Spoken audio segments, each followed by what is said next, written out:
नमस्कार, आप देख रहे हैं द न्यूज़ 15 यूपी और मैं हूं परवेज त्यागी। दिल्ली में इस साल चुनाव है और चुनाव से पहले कहीं ना कहीं सियासी तनाव है और इस तनाव के बीच ऐसे तमाम बयान सामने आ रहे हैं जो कहीं ना कहीं सियासी पारे को चढ़ा रहे हैं। कड़ाके की ठंड है मगर उसके बावजूद भी देश की राजनीति का सियासी पारा चढ़ा है और देश की राजधानी का भी सियासी पारा चढ़ा है। लेकिन इस सियासी पारे के बीच और इस सियासी तनाव के बीच लगातार एक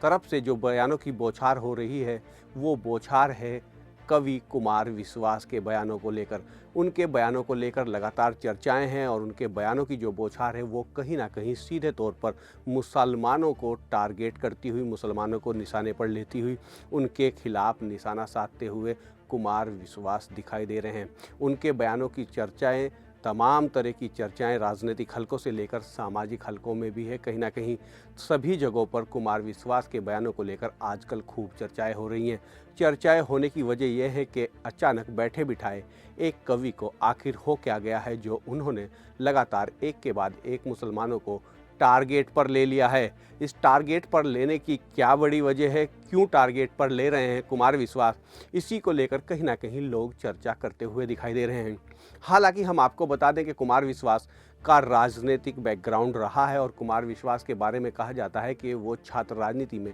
कहीं ना कहीं अखिल भारतीय विद्यार्थी परिषद से भी जुड़े रहे हैं और उसके बाद उन्होंने आम आदमी पार्टी का दामन भी थामा था। आम आदमी पार्टी में लंबे समय तक वो रहे, लेकिन कहीं ना कहीं अरविंद केजरीवाल से उनके सियासी तालमेल में कमी आई और उस तालमेल के बाद वो अरविंद केजरीवाल से दूर हो गए और सियासत से भी उन्होंने एक तरीके से संन्यास ले लिया। लेकिन जैसे ही अब फिर से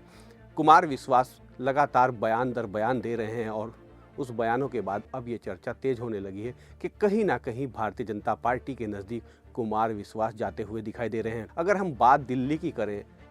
तो हम आपको बता दें कि दिल्ली में इसी साल चुनाव होना है और लगभग इसी महीने जनवरी में चुनाव आचार संहिता लग जाएगी, चुनाव की घोषणा हो जाएगी। अभी तक अगर हम टिकटों की बात करें तो किस पार्टी ने किसको कितने टिकट दिए हैं, कितने नामों का ऐलान किया है, तो उसमें आम आदमी पार्टी की अगर हम बात करते हैं तो वो सभी दिल्ली की तमाम 70 सीटों पर अपने प्रत्याशियों का ऐलान कर चुकी है। कांग्रेस भी 50 सीटों पर अपने प्रत्याशी उतार चुकी है। लेकिन भारतीय जनता पार्टी ने अभी तक अपनी एक ही सूची जारी की है और उस सूची में भारतीय जनता पार्टी ने केवल और केवल 29 नामों का ऐलान किया है। ऐसे में तमाम चर्चाएं और संभावनाएं जताई जा रही है कि कहीं ना कहीं कुमार विश्वास और भारतीय जनता पार्टी में दिल्ली को लेकर कोई तालमेल बनता हुआ दिखाई दे रहा है। इसी वजह से कहीं ना कहीं भारतीय जनता पार्टी अपने उम्मीदवारों के नाम में देरी कर रही है और कहीं ना कहीं चर्चाएं भी इस तरह की हो रही हैं कि बड़ा चेहरा बनाकर भारतीय जनता पार्टी दिल्ली में कुमार विश्वास को सामने भी ला सकती है। हालांकि ये देखना दिलचस्प होगा क्योंकि कुमार विश्वास के साथ साथ कई ऐसे और नाम हैं। पूर्व केंद्रीय मंत्री रही स्मृति ईरानी का भी नाम है कि उनको भी दिल्ली में भारतीय जनता पार्टी चुनाव लड़ा सकती है किसी सीट से, जो महिला कोटे को भी कहीं ना कहीं फुलफिल करती हैं। तो ऐसे में कुमार विश्वास और स्मृति ईरानी दोनों को ही लेकर कहीं ना कहीं भारतीय जनता पार्टी में इस समय मंथन चल रहा है कि क्या दोनों को दिल्ली में चुनाव लड़ाया जाए और किसके चेहरे को आगे कर कर दिल्ली में भारतीय जनता पार्टी चुनाव लड़े। क्योंकि दिल्ली में कहीं ना कहीं भारतीय जनता पार्टी या कांग्रेस दोनों ही के पास चेहरे को लेकर संकट है और दोनों के पास ही केजरीवाल की बराबर का मुख्यमंत्री का चेहरा दिल्ली में दिखाई नहीं देता है। ऐसे में केजरीवाल के पुराने साथी रहे कुमार विश्वास को दिल्ली में भारतीय जनता पार्टी उतार सकती है। अगर हम कुमार विश्वास के बयानों की बात करें तो कुमार विश्वास ने सबसे पहले रामायण का जिक्र किया और उस रामायण में उन्होंने जो आसनसोल से टीएमसी के सांसद हैं, पूर्व में भारतीय जनता पार्टी में भी रह चुके हैं, देश के बड़े फिल्मी स्टारों में नाम आता है, बिहारी बाबू के नाम से मशहूर रहे हैं, शत्रुघ्न सिन्हा, उनके परिवार पर निशाना साधा। उनकी बेटी सोनाक्षी सिन्हा जो अभिनेत्री हैं उनकी शादी को लेकर निशाना साधा क्योंकि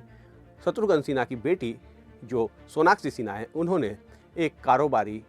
जहीर इकबाल से शादी की है जो कि मुसलमान है और उस मुसलमान से शादी करने को लेकर सबसे पहले कुमार विश्वास जो है वो शत्रुघ्न सिन्हा परिवार पर निशाना साधते हुए नजर आए और उनका जो ये बयान था, इस बयान को लेकर कहीं ना कहीं तमाम तरह की चर्चाएं भी शुरू हो गई। इस प्रयोग के बाद कुमार विश्वास ने फिर अगला प्रयोग किया और फिर उन्होंने सैफ अली खान और करीना कपूर के बेटे तैमूर को लेकर एक प्रयोग कर दिया। दोनों की शादी को लेकर और दोनों के बेटे के नाम को लेकर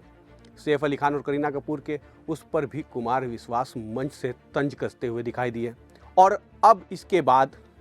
अगला प्रयोग फिर से सोशल मीडिया के जरिए होता हुआ दिखाई दे रहा है, और ये प्रयोग वो है जो उन्होंने टेनिस स्टार सानिया मिर्जा के शादी को लेकर भी तंज किया, और उनका वो वीडियो भी अब जमकर सोशल मीडिया पर वायरल हो रहा है। तो ऐसे में सवाल ये उठ रहा है कि आखिर कुमार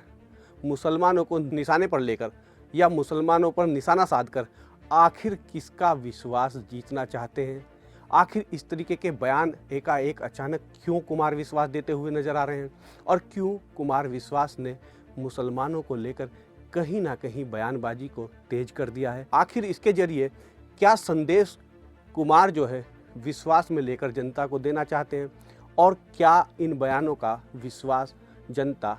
करेगी या नहीं करेगी, ये भी एक सवाल है। क्योंकि कुमार विश्वास लगातार जिन बयानों को लेकर चर्चा में है, उस चर्चा के बाद ये चर्चा भी अब शुरू हो गई है कि कुमार के बयानों पर क्या जनता विश्वास करेगी, क्या वो अब चुनावी अखाड़े में उतरने वाले हैं और दिल्ली में वो चुनावी अखाड़े में उतर सकते हैं। क्योंकि जिस तरीके के उनके बयान हैं उससे साफ तौर से लग रहा है कि कहीं ना कहीं नज़दीकी कुमार विश्वास की वो भारतीय जनता पार्टी से बढ़ रही है। लेकिन देखना ये दिलचस्प होगा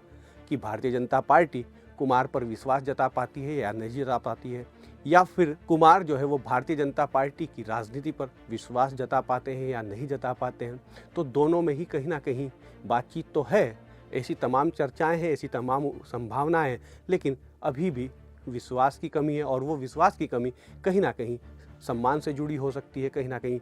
दिल्ली में चेहरे से जुड़ी हो सकती है। लेकिन ऐसी तमाम संभावनाएं जता जा रही है, जिस तरीके से अभी तक भारतीय जनता पार्टी के महज 70 में से 29 प्रत्याशी घोषित किए गए हैं कि किसी ना किसी सीट पर दिल्ली में भारतीय जनता पार्टी कुमार विश्वास पर दांव खेल सकती है। ऐसे में तमाम तरह की ये भी चर्चाएं हैं कि मुख्यमंत्री का चेहरा भी कुमार विश्वास को बना सकती है। जिस तरीके से पिछली बार जो किरण बेदी हैं, पूर्व IAS रही हैं, गवर्नर हैं इस समय देश के प्रदेश की, उनको अचानक से भारतीय जनता पार्टी ने अपने साथ लाकर दिल्ली में CM का फेस बनाया था, मगर उनका चेहरा भी कोई खास कमाल भारतीय जनता पार्टी के लिए दिल्ली में करता हुआ नहीं दिखा था। इस बार हो सकता है कि एक नया प्रयोग फिर से भारतीय जनता पार्टी दिल्ली के चुनाव में कुमार विश्वास को आगे करके कर सकती है। तो ऐसे में तमाम तरह की चर्चाएं सियासी फिजाओं में हैं, मगर सबसे बड़ी बात यह है कि आखिर कुमार इस तरीके के बयानों से, खासकर मुसलमानों को लेकर और मुस्लिम नेताओं या मुस्लिम सेलिब्रिटीज़ या कहें कि मुस्लिम जो चेहरे हैं, चाहे फिल्मी दुनिया के हैं या खेल की दुनिया के हैं, उनको लेकर जिस तरीके के बयान और तंजबाजी कर रहे हैं,